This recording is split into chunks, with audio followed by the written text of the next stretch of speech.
Okay. Vera, how are you? Hi, I'm fine, thank you. First off, how is the squad? Any late injuries or anything? Everyone good to go? We're good to go. There's luckily no more injuries than we had. Although they all had a clear background, but we're happy with the ones that we have now. Everybody's fit. There's no question marks. Good. Germany look pretty awesome so far in the group. Is this the biggest test of your managerial career, do you think?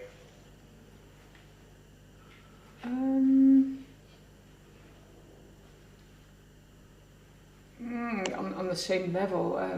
I've had other teams that were growing up to and were on the point of doing something special. It's probably the let's say the biggest task. Yeah. Because of the difference between Germany and us, and the point where we are at this moment. Are there any previous games in your career that you can draw on to help you prepare the squad for this game? Yeah, of course. I've been my whole career with teams that were growing and going towards the top, and other teams have been from low to the top. And here I've started after the good work of Colin Bell and Sue Ronan, and I'm now at the point to take them to that last step. But you need a little bit of luck, what I said earlier. And against Ukraine it lacked, and now we are facing a task that is almost too big to handle, but we will be ready for it. Just finally for me, obviously you've played them already in the group. Are there areas in this team that Germany are vulnerable? I wish. No, they're not vulnerable. No, but that doesn't mean that we don't have a game plan. We know them inside out, and we will do everything we can to get a result. And if we don't get it, then I hope we can show Ireland that we've done everything that we can at this moment within our capacities, and that we can make people proud, and that we can make our fans proud. And I know you don't want to give away any secrets or anything, but you think you've got a couple of tricks up your sleeve? There's not much secrets in games like that. Okay, I'm very realistic. I'm a very realistic coach, and I think that is why I'm known as somebody who can pull a squad to higher levels and to perform at a level where they haven't been before. Because if you are going to have all kind of tricks, you're digging your own grave. Okay, thank you and best of luck.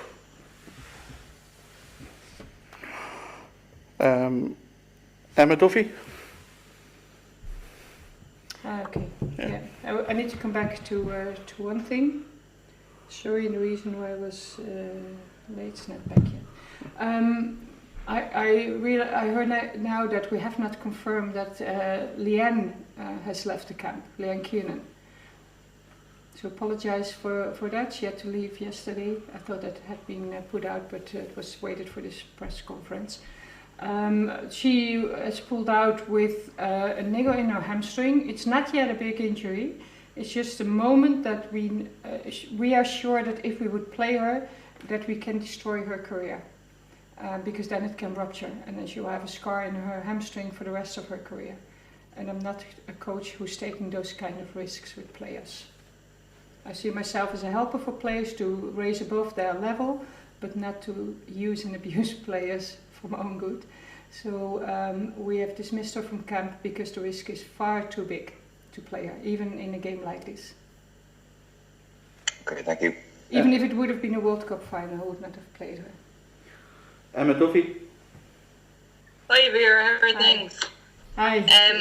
I suppose just on that, obviously hugely disappointing for Leanne, and likewise last week for Megan Campbell to be missing such a big game. Well, Megan Campbell, as you know, came in late, and it was already discussed before the team came together that if she would have a good week, she could come in for maybe the last bit of the game for her throw, and to see if we could get her ready for the last bit. But she had a setback after the first normal training session. So also for her, with all her injury background, we could have destroyed her to go on. So we've been in very, very good communication with Manchester City, and together we decided that this was the best. Of course. And then Vera, just a last one for me, I suppose. The girls have spoken all week about a serious belief in the camp. I know you're being realistic, but there is belief there that maybe you could do something special. Like, do you think you have what it takes to do this tomorrow night? We have players that can do something special. If it's enough for to beat Germany, we can see tomorrow. We only know after the game. What we are going to do, and that is what we're waiting for confirmation, to bring the pitch size back to a normal size. It's very, very wide, the pitch, and we will bring it back to 65 meters, which is a normal size for an international game. It's not a minimal size, it's a normal size. And we're going to communicate that also with the Germans. We're very open about that. It's not like a trick, but it is a realistic normal action that we have. And I'm sure, Guy, you will confirm that. Huh? Yep. Just lastly on that, Tala has been, like in the games previous he played at Tala, it was this size, but you're reducing it now. Yeah. Okay, perfect. Thanks, Vera. Best of luck tomorrow. And it's on very how to say that, convinced talks with the players that they feel that is what they need, and we listen to the very strong feelings of players. Within the discussion with them, we decided to go there. Perfect. Best of luck tomorrow, Vera. But I want to highlight, it's not a minimal size, eh? It's a normal size now. Telex Stadium is extremely wide. Gary Spain. Hi, Vera. Hi. I'm just checking, is the COVID testing all done now? Is everybody available, or are you still waiting on some results? I'm usually not taking out things to the press, but now I would like to say something. We have done our last testing yesterday morning, and if I have understood well, the samples went first to Northern Ireland, to Belfast, then to Birmingham with a flight, then on car to London. It should have arrived last night at 9 o'clock, and this morning we got the message that we only get the results in the afternoon. This is unacceptable. It's UEFA guidelines. UEFA has certain labs. I do understand that, but it's not as if Ireland is not having labs and not having very, very high qualified labs. And I do understand that UEFA needs to structure it, but why does Germany have already the results, and why do we need to wait till after our last training session?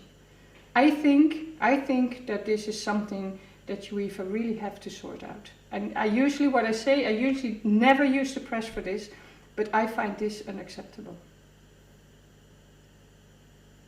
Okay, and finally, I see Martina Voss made 7 changes for the Greece game and still won 6-0.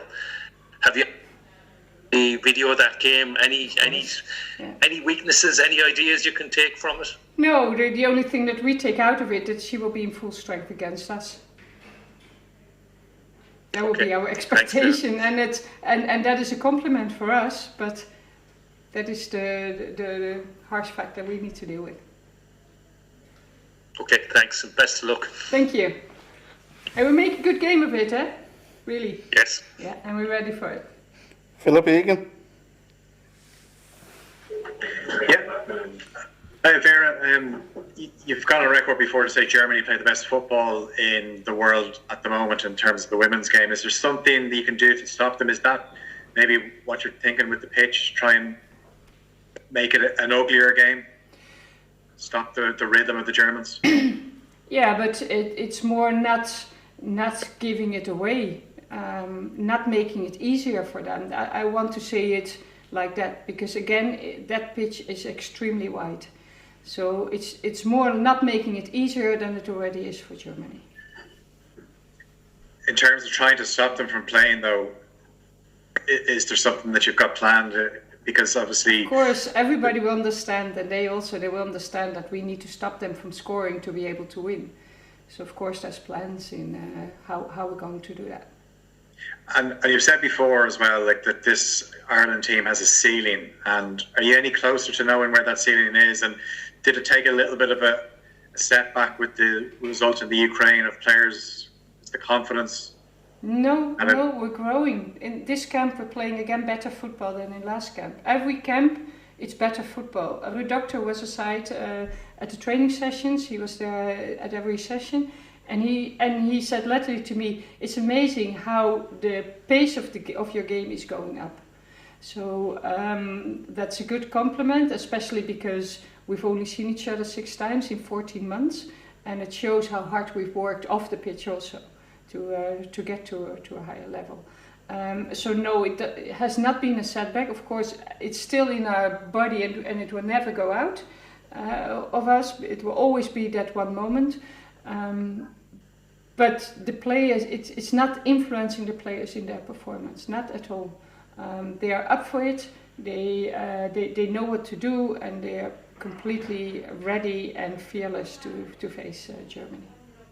Just one last one for me. Are you going to have any ear on what's going on in Kiev, the Ukraine game? Oh, of course, yeah. Constantly, we will be online with them.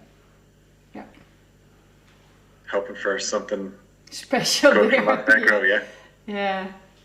The question is, what is the bigger chance that Kiev lose points there, that we gain points from Germany? That's the big question. But of course, the ball is round. That's a cliche. We start 0-0. That's another cliche. We do our best that we have. We are going to play our best game ever, and then we see where we end. Okay, best of luck. Thanks, Vera. Thank you. Rob Wright, RTA. Hi there. Hi. Yeah, no, just mentioned, just looking at the goal record that Germany have, is the first approach going to be to try and stop them scoring? You know, keep it till half time, 0-0 even, and then see what you can do in the second half? I hope that everybody realizes that we have to score ourselves. It's not only about stopping them from scoring, and they know that also. But of course, if you open it up, you get goals against, because opening up, that would not be smart. Yeah. Okay, And that's that's great. no news, of course. That is no news either. Yeah. Cheers. Thanks. Thank you.